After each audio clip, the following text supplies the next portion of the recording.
Save किया था ना? मैं सिर्फ इसलिए गया था क्योंकि उसने मुझे कॉल किया, that's it. But listen तो. Save it for someone else.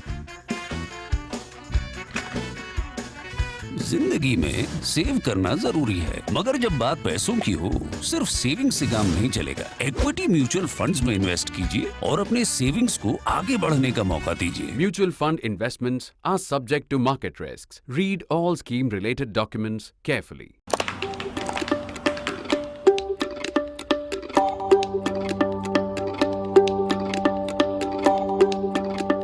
Forget what Ghulam Nabi Azad is saying for now. The questions we need to ask right now are more fundamental. For example, why do we even need to bother about the state of the Congress party? Does the party even matter any longer? And if so, why? What does the party stand for? Does the party itself know what it stands for? The party has won nearly nothing electorally since the winter of 2018. That is when it won Chhattisgarh and nearly won Madhya Pradesh and won by a very narrow point margin Rajasthan. Since then, the party has won nothing. That was more than 4 years ago, almost 4 years ago. In Kerala, the party conceded an unprecedented successive turn to the left. It declined further in West Bengal, if such a thing was possible, failed to regain Haryana and Manipur, and was wiped out in its Punjab stronghold. Also add to that Assam. It also failed to win rest Assam back from the BJP. BJP got a second term.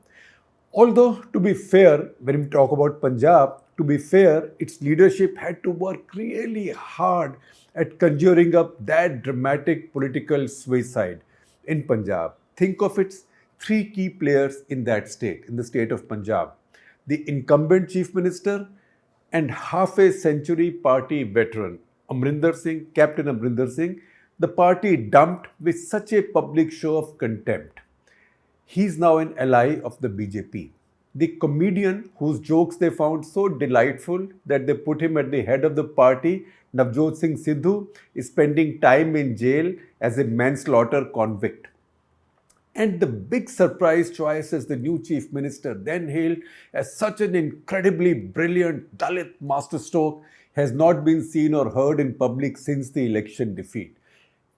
When we last heard, he was mostly untraceable, for the media I mean, untraceable, somewhere between Canada and the US.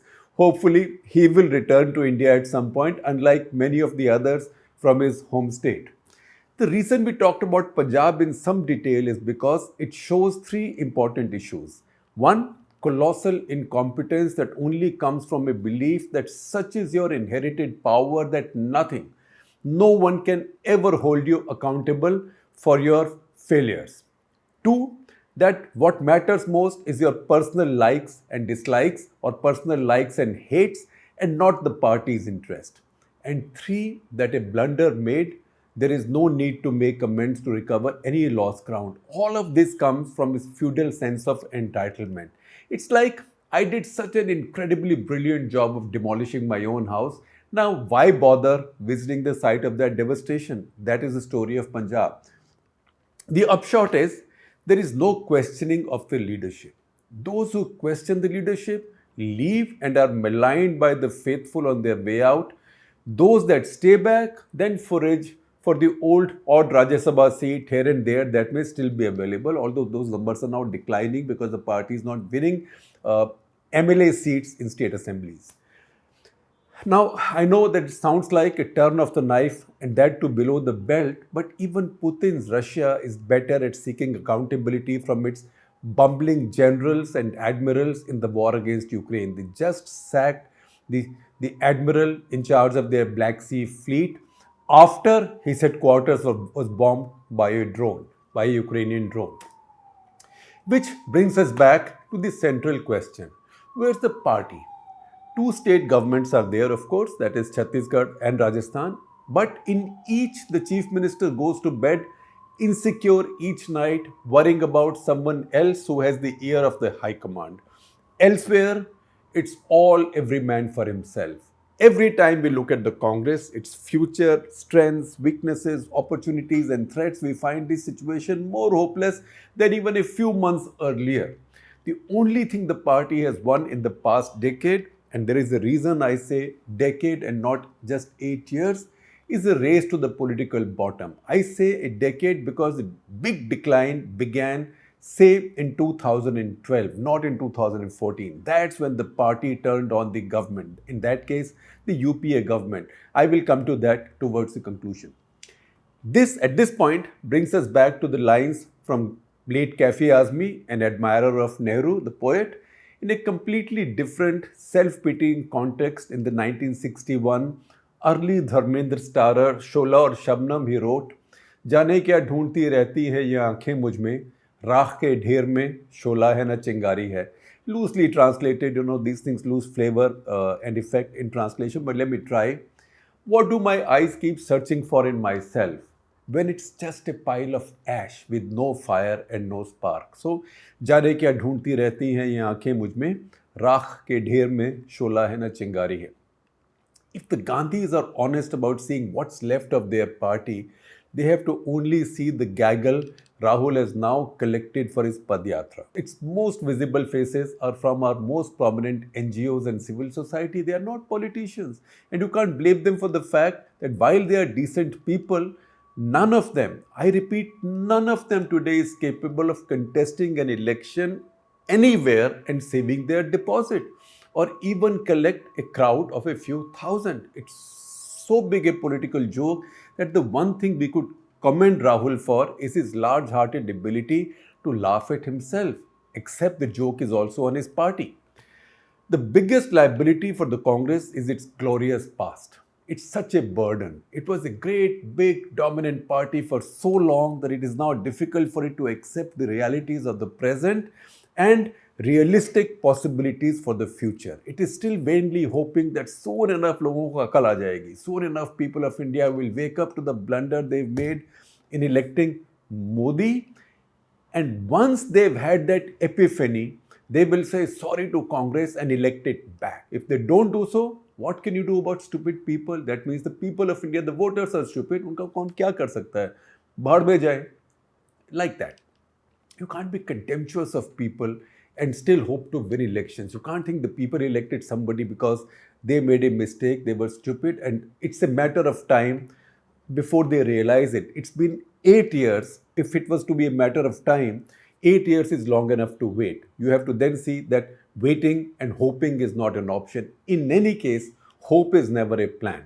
And if people continue to disagree with us, if people continue not to vote for us, etc., we will also unleash on them the same uncouth social media armies that are employed to give every outgoing dissident, Azad included, and media critic the nastiest send-off. We have to concede that it isn't as if the Congress party is lost in every aspect of political craft to the BJP. One area they've become even more adept than the BJP is social media abuse, gali galoch on social media. It's in launching social media abuse at whoever chooses to hold the mirror up to them. They are now nastier and more efficient than even the BJP.